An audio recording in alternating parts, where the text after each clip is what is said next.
गांव के बाहर एक पुराना कच्चा रास्ता था जो सीधे घने जंगल की ओर जाता था। दिन में भी वहां अजीब सा सन्नाटा रहता था और रात होते ही वो रास्ता जैसे किसी दूसरी दुनिया में बदल जाता था। गांव के बुजुर्ग हमेशा कहते थे कि उस जंगल में एक छलावा रहता है। इसी गांव में रवि नाम का एक युवक रहता था। रवि शहर से पढ़ाई करके अभी अभी गांव लौटा था। उसे भूत प्रेत जैसी बातों पर बिल्कुल विश्वास नहीं था।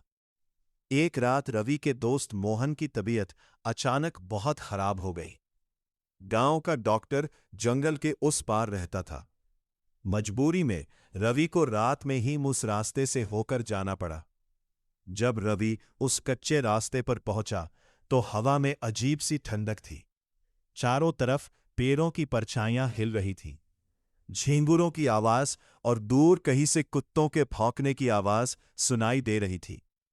रवि तेज कदमों से चलने लगा। कुछ दूर जाने के बाद अचानक उसे लगा कि पीछे कोई चल रहा है। उसने मुड़कर देखा, लेकिन वहां कोई नहीं था। रवि ने सोचा शायद उसे भ्रम हुआ है। वह फिर आगे बढ़ने लगा।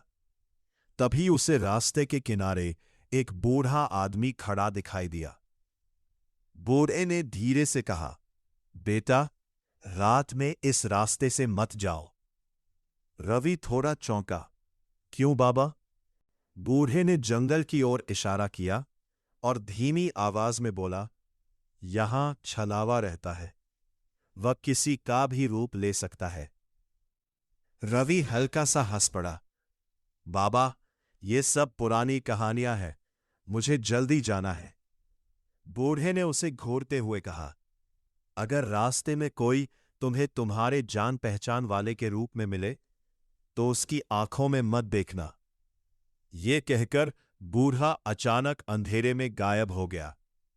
रवि को थोड़ा अजीब लगा, लेकिन उसने ध्यान नहीं दिया। वह जंगल के अंदर जाने वाले रास्ते पर पहुंच गया। अब चारों तरफ घना अंधेरा था। पेड़ों की शाखाएं वह हवा में हिल रही थी और ऐसा लग रहा था जैसे कोई फुसफुसा रहा हो। अचानक रवि को सामने से कोई आता हुआ दिखाई दिया। वह मोहन था। रवि चौंक गया। अरे मोहन, तू यहां कैसे? मोहन ने धीमी आवाज में कहा, मेरी तबीयत ठीक हो गई। मैं तुम्हें लेने आया हूं। रवि को थोड़ी राहत मिली, लेकिन तभी उसे बूढ़े आदमी की बात याद आई। अगर कोई जान पहचान वाले के रूप में मिले तो उसकी आंखों में मत देखना। रवि ने गौर किया। मोहन की आंखें अजीब थीं। वे बिल्कुल स्थिर थीं और उनमें कोई चमक नहीं थी। रवि का दिल तेज धड़कने लगा। तू डॉक्टर के पास क्यों नहीं गया? रवि ने पूछा। मोहन मुस्कुराया, लेकिन वह मुस्कान बहुत अजीब थी। धीरे धीरे मोहन का चेहरा बदलने लगा। उसकी मुस्कान और चौड़ी हो गई और फिर उसकी आवाज बदल गई। क्योंकि मुझे तुम्हें यहां लाना था। रवि का खून जम गया। अचानक मोहन का चेहरा पिघलने लगा और उसकी जगह एक काला, डरावना चेहरा दिखाई देने लगा। वह इंसान नहीं था। उसकी आंखें लाल थीं और चेहरा धुएं की तरह बदल रहा था। वह छलावा था। रवि डर कर पीछे हटने लगा। छलावा हंसने लगा। तुम इंसान बहुत आसान होते हो। बस किसी जान पहचान वाले का चेहरा दिखाओ और तुम खुद चलकर मौत के पास आ जाते हो। रवि मुड़कर भागने लगा, लेकिन जंगल का रास्ता बदल चुका था। जहां से वो आया था वहां अब सिर्फ पेड़ थे। छलावा उसके पीछे धीरे धीरे चल रहा था। भागो मत, तुम कहीं नहीं जा सकते। रवि के कदम लड़खड़ा रहे थे। तभी उसे दूर एक छोटा सा मंदिर दिखाई दिया। वो पूरी ताकत से मंदिर की ओर भागा। मंदिर बहुत पुराना था। अंदर एक टूटी हुई मूर्ति और एक बुझा हुआ दिया पड़ा था। रवि मंदिर के अंदर घुस गया। जैसे ही वो अंदर आया, अचानक बाहर से तेज हवा चलने लगी। छलावा मंदिर के दरवाजे पर रुक गया। वो अंदर नहीं आ पा रहा था। वो गुस्से में गुर्राया, यह जगह मुझे रोक नहीं सकती। मंदिर के अंदर पड़े एक पुराने ताबीज पर रवि की नजर पड़ी। उसने तुरंत उसे उठा लिया। जैसे ही उसने ताबीज पकड़ा, मंदिर के अंदर हल्की रोशनी फैल गई। छलावा चीखने लगा, नहीं, यह ताबीज। रवि को समझ आ गया कि यही उसकी रक्षा कर सकता है, लेकिन जाने से पहले उसने डरावनी आवाज में कहा, आज बच गए, लेकिन याद रखना, मैं किसी भी रूप में फिर वापस आ सकता हूं। अचानक सब शांत हो गया। हवा रुक गई। जंगल फिर से सामान्य लगने लगा। सुबह होने पर गांव वाले रवि को मंदिर के पास बेहोश पड़े मिले।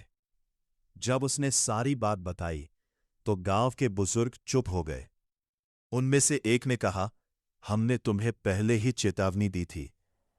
रवि ने पूछा, वह बूढ़ा आदमी कौन था जिसने मुझे रास्ते में रोका था? गांव वाले एक दूसरे को देखने लगे, फिर धीरे से बोले, उस रास्ते पर कोई बूढ़ा आदमी नहीं रहता। रवि के शरीर में सिहरन दौड़ गई। तो फिर वह कौन था? बुजुर्ग ने धीमी आवाज में कहा, कई साल पहले एक साधु ने उसी जंगल में चलावे को रोकने की कोशिश की थी, लेकिन वह खुद गायब हो गया। रवि की आंखें फैल गई। उसे याद आया, उस बूढ़े की आंखों में अजीब सी चमक थी, जैसे वह इंसान नहीं, कोई और ही था। गांव के बुजुर्ग ने आखिरी बात कही, हो सकता है वह साधु अब भी उस जंगल में भटक रहा हो और राह भटके लोगों को बचाने की कोशिश कर रहा हो। रवि ने राहत की सांस ली, लेकिन उसी रात जब वो अपने घर में सो रहा था, अचानक उसे खिड़की के बाहर किसी की आवाज सुनाई दी। रवि। वो आवाज मोहन की थी। रवि का दिल जोर से धड़कने लगा। धीरे धीरे वो खिड़की की तरफ बढ़ा। बाहर अंधेरे में मोहन खड़ा था, लेकिन उसकी आंखें फिर से बिल्कुल स्थिर थी और उसके चेहरे पर वही डरावनी मुस्कान थी। अचानक मोहन की आवाज बदल गई, मैंने कहा था ना, मैं किसी भी रूप में वापस आ सकता हूं। रवि के हाथ से ताबीज गिर गया और उसी पल खिड़की के बाहर खड़ा मोहन धीरे धीरे धुएं में बदलने लगा, लेकिन उसकी हंसी पूरे घर में गूंजने लगी। उस रात के बाद गांव में कई लोगों ने जंगल के रास्ते पर अपने किसी जान पहचान वाले को देखा, लेकिन जब वे पास गए तो वहां कोई नहीं था। लोग कहते हैं कि छलावा अभी भी उस जंगल में है। वो किसी भी चेहरे में आ सकता है, किसी दोस्त के, किसी रिश्तेदार के, या शायद तुम्हारे अपने चेहरे में भी। और अगर कभी रात के अंधेरे में तुम्हें कोई जान पहचान वाला अचानक सुनसान रास्ते पर मिल जाए, तो एक बात हमेशा याद रखना, उसकी आंखों में मत देखना, क्योंकि हो सकता है वो इंसान नहीं, छलावा हो।